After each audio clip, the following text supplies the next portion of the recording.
اعوذ باللہ من الشیطان اللعین الرجیم بسم اللہ الرحمن الرحیم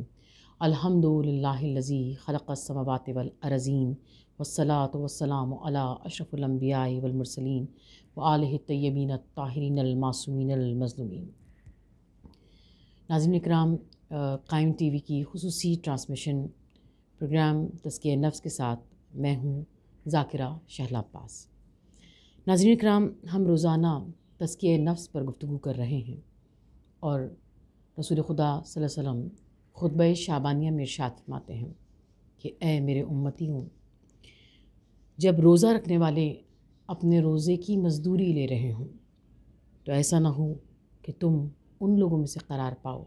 جو اس سے محروم رہ جائیں۔ پھر آپ نے ارشاد فرمایا کہ جہنم کے دروازے اس ماہ میں بند کر دیے گئے ہیں، بس تم اللہ سے سوال کرو کہ وہ انہیں تمہارے لیے نہ کھول دے۔ پھر آپ نے ارشاد فرمایا کہ شیطانوں کو اس مہینے میں زنجیروں سے جکڑا جا چکا ہے، بس تم اللہ سے سوال کرو کہ وہ انہیں تم پر مسلط نہ کر دیں۔ انتہائی غور کا مقام ہے، یعنی عام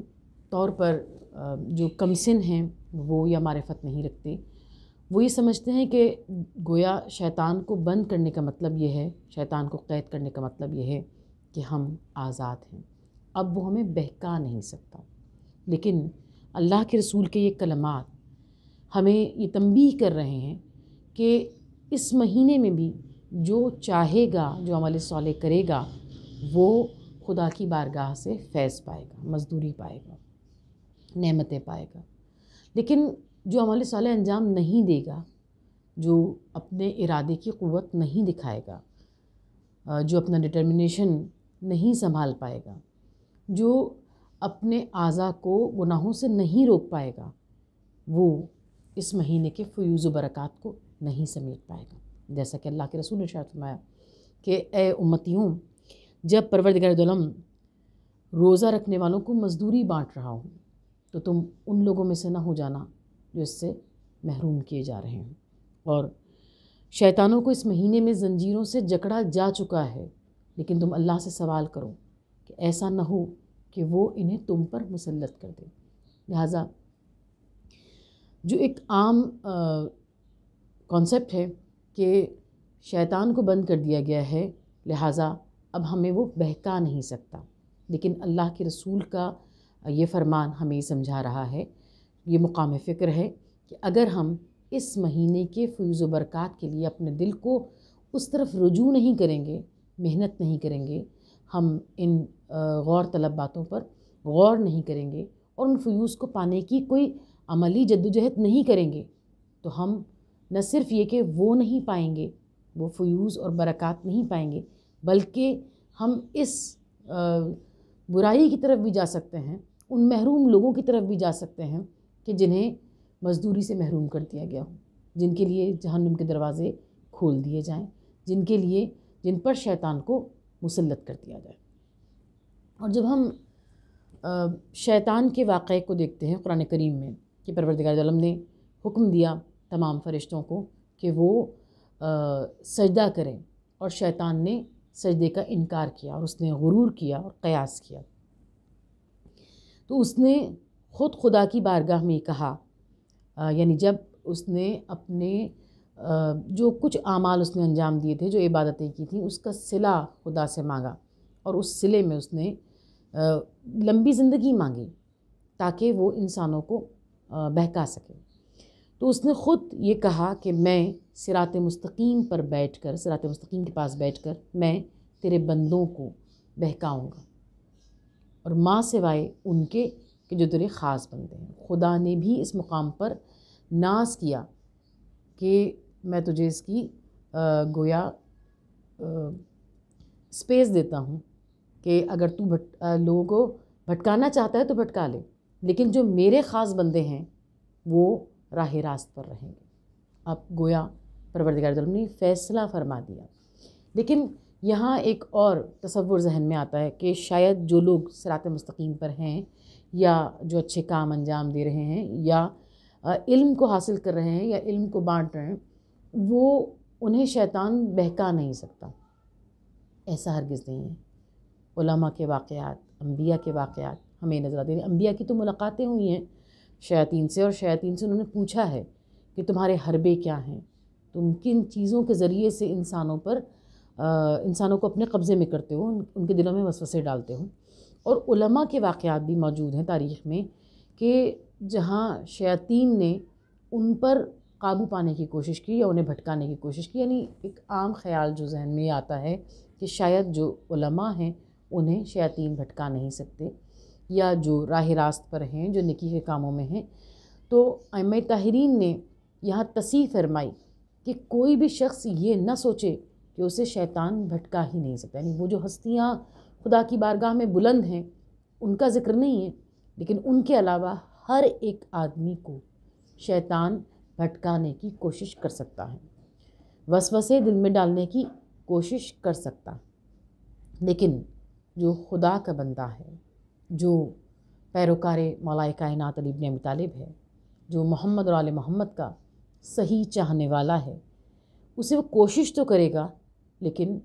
وہ انسان بھٹکے گا نہیں، شیطان کامیاب نہیں ہوگا۔ اور یہ واقعہ اس امر پہ دلالت کرتا ہے۔ شیخ انصاری کے لیے لکھا گیا کہ ان کے ایک شاگرد نے خواب میں دیکھا کہ شیطان کو دیکھا، اور اس کے ساتھ جو اس کے ٹولز ہیں، جو اس کی چیزیں ہیں، ان کو دیکھا۔ اور پھر اس نے اس طالب علم میں آ کر شیخ انصاری کو اپنا خواب بیان کیا۔ خواب حجت نہیں ہوتے لیکن مقام فکر ضرور ہوتے ہیں۔ اس نے خواب آ کر بیان کیا کہ میں نے ایک عجیب خواب دیکھا ہے، میں نے دیکھا کہ میں نے شیطان کو دیکھا، اور دیکھا کہ وہ اس کے ساتھ بہت ساری اس کی چیزیں بھی ہیں، اور ان چیزوں میں نے دھاگے دیکھے کہ اس کے پاس چھوٹے چھوٹے دھاگے بھی ہیں،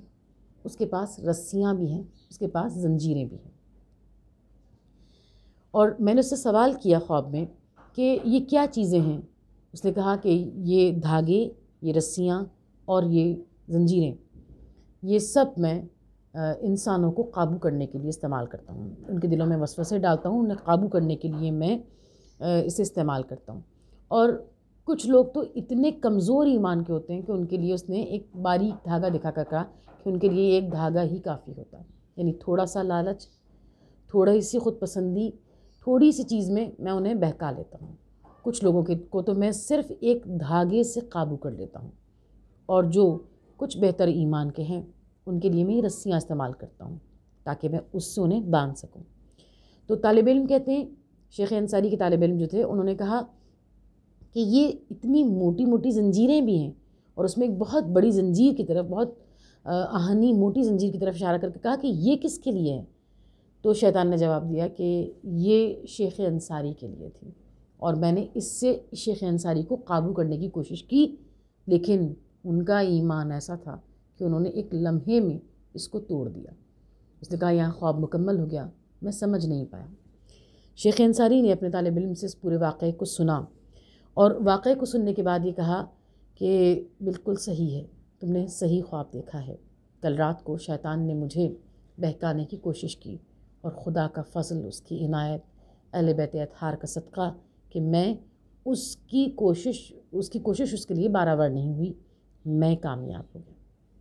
میں نے اس زنجیر کو توڑ دیا۔ طالب علم نے پوچھا کہ اگر آپ کو گرا نہ گزرے تو آپ مجھے بھی واقعہ بیان فرمائیے۔ تو انہوں نے کہا کہ کل میری بیٹی نے مجھ سے ایک نئی چادر کی فرمائش کی، بہت دنوں سے مجھ سے ایک چادر کی فرمائش کر رہی تھی۔ اس نے مجھ سے ایک چادر کی فرمائش کی، اور میں نے اس سے کہا کہ ابھی میرے پاس پیسے موجود نہیں ہیں، جیسے ہی میرے پاس پیسے موجود ہوں گے میں تمہارے لیے اس نئی چادر کا، جس کے لیے تم بہت دنوں سے اصرار کر رہی ہو، میں اس کا انتظام کر دوں گا۔ لیکن بیٹی نے پھر دوبارہ کہا کہ بابا آپ کے پاس خمس کے بہت سارے پیسے موجود ہیں، اگر آپ ان پیسوں میں سے کچھ پیسے نکال لیں اور مجھے وہ چادر لا دیں، اور جب آپ کے پاس پیسے آئیں تو وہاں رکھ دیں، تو یہ غلط تو نہیں ہوگا؟ یقیناً یہ غلط نہیں تھا۔ حضرت شیخ انصاری نے بیٹی کی بار بار فرمائش پر اس میں سے پیسے نکالے، اور وہ کہتے ہیں کہ میں پیسے نکال کر اس کے لیے وہ چادر لانے کے لیے گھر سے باہر نکلا، مگر جیسے ہی گھر سے باہر نکلا مجھے خیال آیا کہ اگر آج ہی مجھے واپس آتے ہوئے موت آ جائے، موت جس کا کوئی وقت مقرر نہیں، اگر مجھے موت آ جائے گی تو میں وہ پیسے واپس نہیں رکھ سکوں گا، نہ میری بیٹی وہاں پیسے واپس رکھے گی، اور اس طرح خمس کے پیسے جو کسی اور کا حق ہے اس میں سے یہ چادر میں اپنی بیٹی کو دے دوں گا، لہٰذا میں امانت میں خیانت کر دوں گا۔ لہٰذا یہ سوچتے کے ساتھ ہی میں نے اس بات کو بہتر سمجھا کہ میں اپنی بیٹی کو دوبارہ سمجھاؤں گا۔ وہ رنجیدہ تو ہوگی، وہ ناراض تو ہوگی، لیکن میں اس کی ناراضگی کو برداشت کر لوں گا، میں اس کا رنجیدہ ہونا برداشت کر لوں گا، لیکن میں یہ بات برداشت نہیں کر سکتا کہ میں امانت کو واپس نہ رکھ سکوں اور مجھے موت آ جائے۔ اور انہوں نے کہا کہ بس تم نے صحیح خواب دیکھا، کہ بہت بڑی زنجیر اس نے ڈالی، لیکن اللہ کا فضل اور اہل بیت اطہار کا صدقہ تھا کہ میں نے اس زنجیر کو توڑ دیا اور میں کامیاب ہو گیا۔ مولا امیر المومنین علیہ السلام ارشاد فرماتے ہیں کہ یہ دنیا ایک آزمائش گاہ ہے، یہ دنیا ایک آزمائش گاہ ہے، اور اس میں